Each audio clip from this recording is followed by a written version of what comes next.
reflections, Mm-hmm. and then you pitched a fastball to me, and I hit it in left field, and you fucking caught it because we had some left field come here with it. It goes in waves, bro. This was like when it came out, I was like, oh sweet, like this has got to be that perfect. Not like what you thought. Exactly, because you've collabed with Inzo and Blookah. Yep. Have you made a track before this with both of them?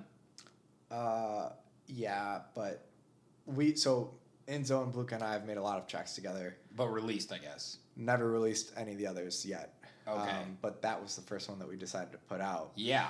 Because it's like, I mean, the coolest part to me is knowing you three like as producers. Yeah.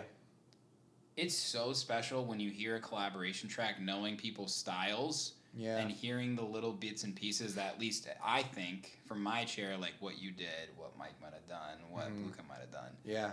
And this track is so fucking good, dude. Yeah. Like, that's why it's special. You, by the way. Thank you. Like, because we get sounds of everybody. Mm-hmm. What was sort of your involvement? How did this one come together? Like, where was the aligned spice? Mm-hmm. What was the process like for you guys? Because I know you're all good friends. Yeah. That track came out of a production session at Inzo's house. Mm-hmm. And it was like the end of the weekend. And we had a bunch of other things that we had been working on that would be much more like what you would expect us to make, the three of us. Yeah. It's a lot more upbeat, a lot more up-tempo, has like clear distinctions of like that's Inzo, that's Blookah, and that's a line. Yes. Then at the end of the weekend, like late Saturday, like I think we started that track like, I don't know, early hours of the morning, I think. And we were like, let's just make something like super chill. Yeah. Like a Zen kind of song. Yes. It's very Zen-y. And that's how it started. We just started playing with some weird, like, I remember we had like some weird sample that we pulled off Splice, and we each were taking turns like fucking around with it. Nice. And then we just started getting this weird beat. Blookah has some like amazing like synth samples in there.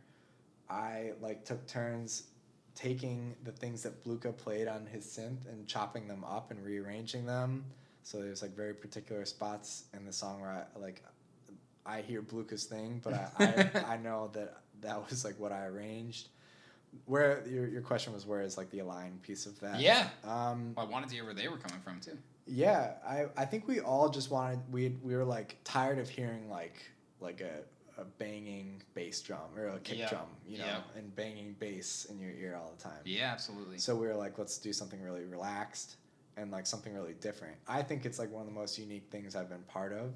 It's so cool, man. I had fun. I mean, being with three people in a studio when you just take turns like that, or you're like, if someone's driving and you're like, wait, hold on, I hear this, like just make those changes really quick. Like the ideas just go so fast because if you're over their shoulder telling them what to do or they're doing it to you, it might trigger something for you or for them. Absolutely.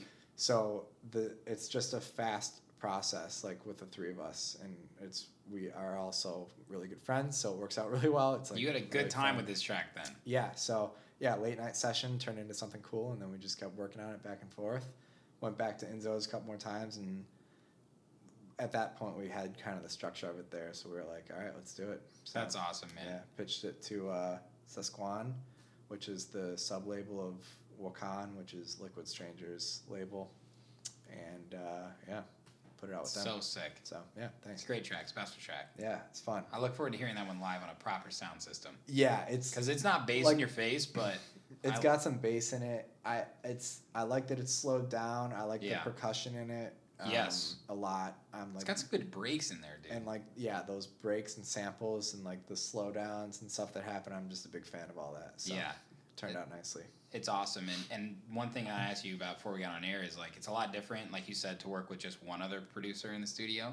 But when you get three people in a studio, it can be make or break. But it sounds like you all turned into one brain. Yeah, I think all of our styles are like pretty different, but not so far off that we can't find this like middle ground that we can all move forward on. Right. So,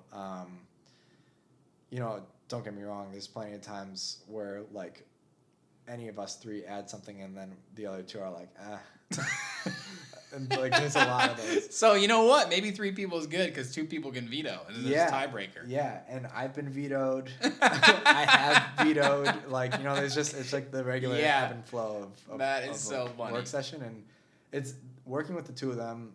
Just real quickly has made me like a way better producer. Like I have noticed like massive changes in my production. Like just since we've been working together for a while now. It's been like probably over a year where we've been doing these sessions periodically for like a weekend at a time. Yeah. But just everyone brings something really different to the table, and I've learned a lot from them. So that's awesome. It's helped a lot too. Good for you, man.